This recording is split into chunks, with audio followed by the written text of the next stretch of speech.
de outra pessoa e fere os sentimentos dessa pessoa. Liberdade baseada na lei você tem, mas baseado no bom senso, no respeito, aí é outra história e cabe a cada um de nós analisarmos o que nós gostaríamos que as pessoas dissessem a nós mesmos. E aí você vai refletir sobre isso e obviamente vai tomar a melhor decisão. Entre os séculos 19 e 20, muitas pessoas continuaram lutando em seus países por direitos iguais e para exercer a cidadania. Então, esses séculos 19 e 20 foram séculos importantes na conquista dos direitos. O Brasil, por exemplo, no finalzinho do século 19 para início do século 20, alcançou um direito muito importante para os negros, que foi o fim da escravidão. Embora o racismo ainda fosse muito acentuado, mas a escravidão a partir de 1888 havia acabado, finalzinho do século XIX. E em outros países do mundo também houve outras conquistas. Aqui nós temos uma lista com 1, 2, 3, 4, 5 pontinhos de conquistas que foram importantes, principalmente no início do século XX, como conquistas trabalhistas, direito a férias, direito a 13º, descanso semanal remunerado, horário mínimo de trabalho, o máximo de trabalho, que antes isso era indiscriminado, você trabalhava a quantidade de horas que fosse, sem que fosse atendido o mínimo de condição necessária para a sua saúde física e também os seus direitos de lazer ou de convívio familiar. Então as pessoas trabalhavam de forma exagerada. Um direito também interessante, o direito de receber tratamento médico adequado e gratuito. O Brasil possui o SUS, por exemplo, que tem um amplo atendimento a toda a população. Salve as dificuldades e o problema que o nosso país sofre em relação principalmente à corrupção, e aí nós não conseguimos atender com uma qualidade perfeita que os nossos cidadãos mereceriam. Mas aí é onde cabe um outro direito que nós temos, que é o direito do voto, para votarmos de forma consciente. E o que é votar de forma consciente? É saber em quem você está votando, é saber as propostas dele, é saber se aquilo dali é viável ou não a se conquistar. Vou dar um exemplo bobo, mas bem curioso. Tem um programa do Cris, né? Aquele programa Todo Mundo Odeia o Cris. E havia uma eleição na escola dele para escolher o representante da escola.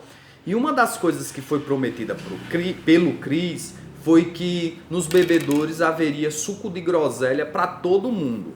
Ele fez uma promessa baseada no que as pessoas gostariam de ouvir, mas isso dali era viável?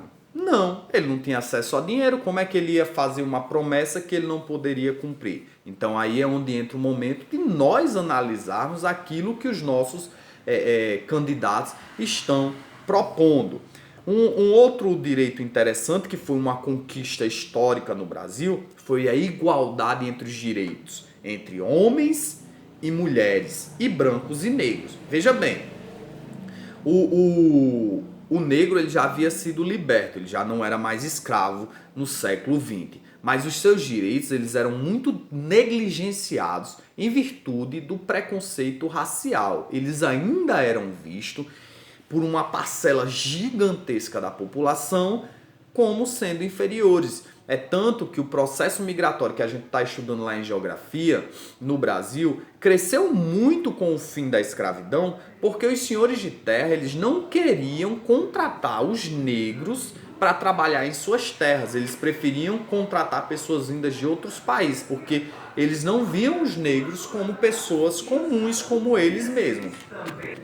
Uma outra coisa importante é em relação às conquistas das mulheres. As mulheres, historicamente falando, no Brasil especificamente, sempre foram vistas como uma espécie de propriedade do homem. Então, quando criança, ela era propriedade do pai. Quando adulta e casada, ela era propriedade do esposo. E isso mudou também com as conquistas históricas que foram alcançadas. A mulher ela conquistou o direito ao voto, ela conquistou o direito de trabalhar livremente. Hoje em dia, as mulheres ocupam, desde que busquem isso, é claro, né? todos os cargos sociais, posições políticas, ela pode galgar qualquer coisa que ela queira, porque por lei não lhe é vedado nada, certo? Então, hoje nós já tivemos uma presidente mulher, nós temos um exemplo de uma grande empresária, que é a Luísa Trajano, lá da Magazine Luiza, que é uma das maiores varejistas do Brasil. Então, nós temos mulheres em lugares de destaque. Nós temos. Aí, muito se discute em percentual. Ah, mas os homens ocupam tantos por cento a mais do que as mulheres. Aí cabe uma reflexão. Para que haja uma igualdade em questões percentuais, é necessário que se haja uma busca. Nem tudo se tem o interesse de trabalhar. Não faz sentido, por exemplo, para equilibrar o percentual de trabalho, ter o mesmo número de homens trabalhando, como pegando o meu exemplo, como professor do ensino fundamental. Então, majoritariamente, nós temos mais mulheres. Então, não é porque tem mais mulheres que mais homens têm que trabalhar lá para igualar o percentual. Não. Aí é onde entra a liberdade de escolha. Homens escolhem trabalhar onde querem, mulheres escolhem trabalhar onde querem. Onde deve se observar para não se negligenciar em relação ao direito do trabalho naquele ambiente, para que todos sejam respeitados, para que todos tenham o direito de produzir com qualidade e que sejam recompensados de forma aquilo que ele produz, tá certo? Por último, aqui dentro dos pontos, nós temos o direito aos deficientes físicos, que por muitas décadas, por muitos séculos, foram tratados também com certa inferioridade. E isso mudou. Nós temos 3 grandes declarações que surgiram a partir da ONU, que é a Declaração Universal dos Direitos Humanos, 1948, está lá no finalzinho da página 74.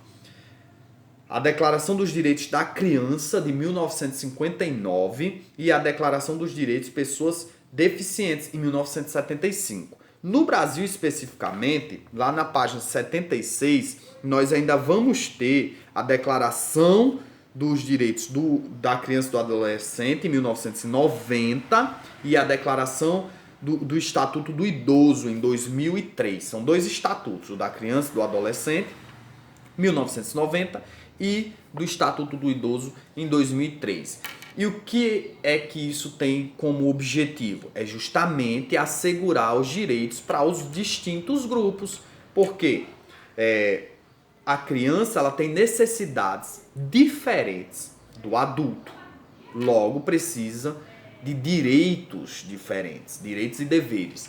O adulto tem necessidades diferentes do idoso, que logo precisam-se de estatutos que observem essas necessidades. E existem as que coincidem. Por exemplo, direito à saúde, o direito à educação, o direito à segurança, são direitos que coincidem. E aí eles estão previstos na nossa Constituição e abrange todas as pessoas. Em relação aos homens e às mulheres, portanto, só para nós fecharmos isso, portanto, nós temos direitos iguais, homens e mulheres, independente de raça, credo, certo?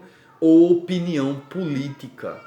Então, independente do seu gênero, da sua raça, do seu credo ou da sua opinião política, você tem todos os seus direitos assegurados por lei. Se um direito é negligenciado, você deve acionar a justiça para que ele seja atendido, tá certo?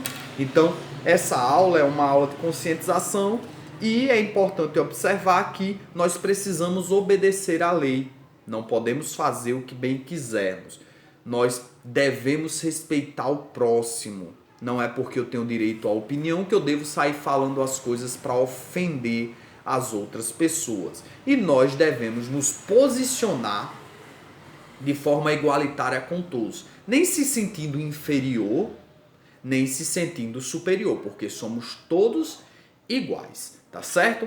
Então, para a aula de hoje, eu vou deixar aqui para que vocês façam as atividades que se iniciam na página 71 e se estende até a página 77. 71 até a página 77. vocês podem fazer com tranquilidade, certo? E me enviar até a semana que vem. O vídeo hoje foi o maior de todos porque a discussão foi boa. Então, fiquem com Deus e até a próxima aula.